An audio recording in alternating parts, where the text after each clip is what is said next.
हमारे व्यस्त जीवन में ईश्वर की आवाज।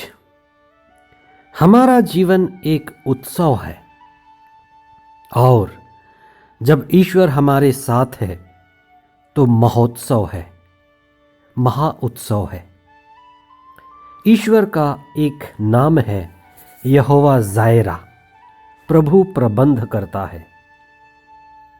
इस प्रकृति में हमारे लिए सारी चीजें प्रबंध कर दी गई हैं। काना के विवाह का अनुभव यह प्रकट करता है कि यीशु के द्वारा ईश्वर हमारे लिए प्रबंध करता है।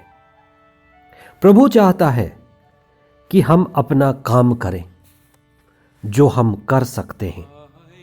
प्रभु यीशु ने कहा, मटकों में पानी भर दो, वह उसे आशीष देंगे, हम पर कृपा आएगी। इसलिए हम ईश्वर की मर्जी पूरी करें और ईश्वर की आशीष हम पर आएगी। दूसरा सामान्य रविवार 16 जनवरी 2022। पहला पाठ नबी इसायास का ग्रंथ अध्याय 62 पद संख्याएं 1 से 5 तक। दूसरा पाठ कुरिन्थियों के नाम संत पौलुस का पहला पत्र अध्याय 12 पद संख्याएं 4 से 11 तक।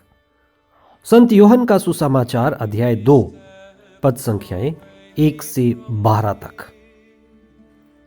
आज के पहले पाठ में यरूशलेम शहर का जिक्र है। यरूशलेम शहर का शाब्दिक अर्थ है शांति का धाम या शांति का स्थल, वह जगह जहां शांति और सुकून मिलता है। धर्मशास्त्र में प्रभु के निवास स्थान की बड़ी महिमा गाई जाती है। यरूशलेम मंदिर ईश्वर की जीवंत उपस्थिति का घर, जो बाइबल में निर्वासन के समय उजाड़ा गया था, लेकिन ईश्वर की कृपा सदा यरूशलेम पर और वहां रहने वाले लोगों पर हमेशा रही, और जो प्रभु में विश्वास करते हैं उन पर ईश्वर की कृपा सदा बनी रहती है। जो प्रभु के मंदिर के निकट निवास करेंगे उनको, उनके परिवारों को, उनके कार्यों को आशीष प्राप्त होती रहेगी। प्रभु उसको आशीष देता है जो प्रभु की उपस्थिति में रहता है, जो प्रभु के मंदिर में निवास करता है। हमारी शक्ति इसी में है कि हम प्रभु की उपस्थिति अपने अंदर, अपने परिवार में, जहां भी हम रहते हैं, बनाए रखें। आज के सुसमाचार में प्रभु यीशु के काना नगर के विवाह भोज में किए गए सबसे पहले चमत्कार का जिक्र है। ईसा का विवाह महोत्सव में जाना उस परिवार के साथ उनके पारिवारिक संबंध को प्रदर्शित करता है। प्रभु ईसा स्वयं परिवार में पले बढ़े और परिवार के रिश्तों को जोड़ते हैं। दाखरस का समाप्त हो जाना विवाह भोज वाले परिवार के लिए बड़े ही शर्म और अपमान की बात थी। जैसे हमारे समाज में चावल और रोटी तो है, पर सब्जी या दाल खत्म हो जाए, ऐसी स्थिति में परिवार के लिए कितना ही अपमान और घोर शर्म की बात है। ईसा इसी तरह की बात को समझे और उन्हें अपमानित होने नहीं दिया। उस परिवार ने जो ईसा को आमंत्रित किया था, जिन्होंने ईश्वर को जीवन में निमंत्रित किया, वे आशीष पाएंगे। ईसा उनको अपमानित नहीं होने देंगे, उनको ईसा ऊपर उठाएंगे। माता मरियम की संवेदना हमारे चिंतन का विषय है। कि उन लोगों के पास अब अंगूरी नहीं रह गई। वास्तव में यही संवेदना आध्यात्म की ऊंचाई है। जब हम संवेदनशील हैं तब सच्चे प्रेम से द्रवित होकर हम सहायता के लिए आगे आते हैं। ईश्वर भी संवेदनशील है, इसीलिए उन्होंने इस संसार को बचाने के लिए अपने एकलौते पुत्र को भेजा। मां मरियम ने यह भी कहा कि वे जो भी कहें वही करना, मतलब ईसा जो भी कहें वही करें। ईसा के वचन उनका वचन नहीं, ईश्वर का वचन है। ईसा की आज्ञा उनकी आज्ञा नहीं, वास्तव में ईश्वर की आज्ञा है, या ईसा ही ईश्वर है।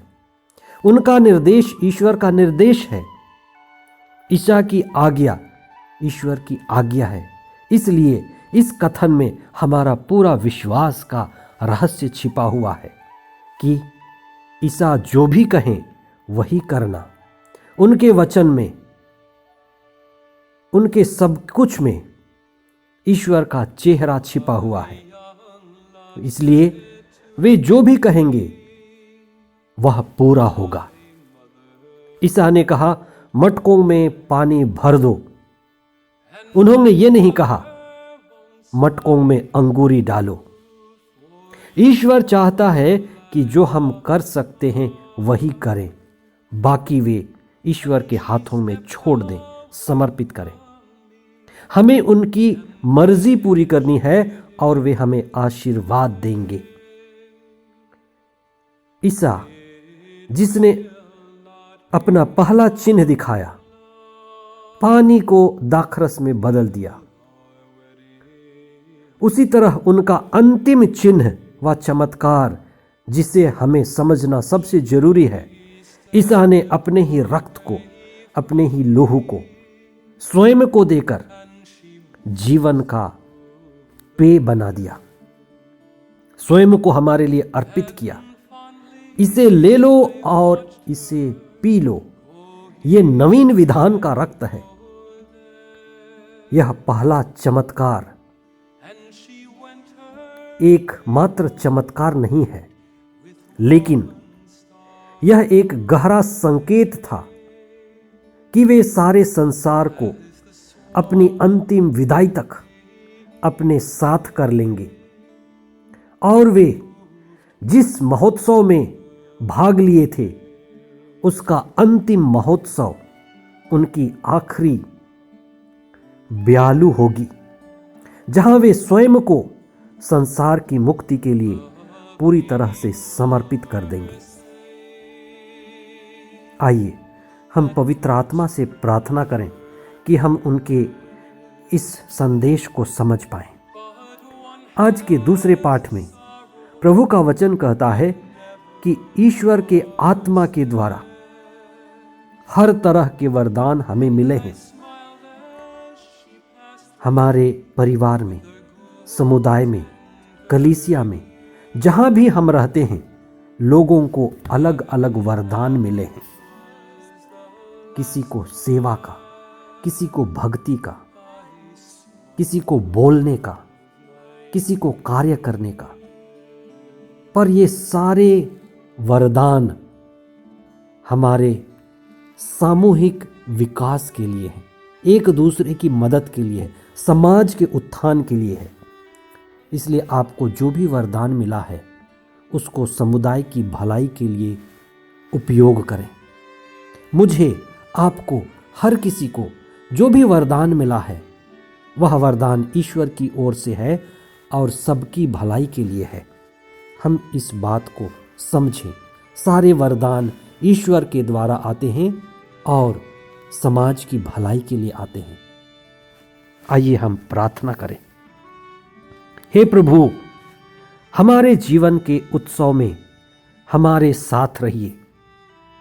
जैसे आपने काना के उस परिवार की कमी को दूर की और उनके जीवन में आकर के उनके जीवन के निराशा को आशा में और महा उत्सव में बदल दिया।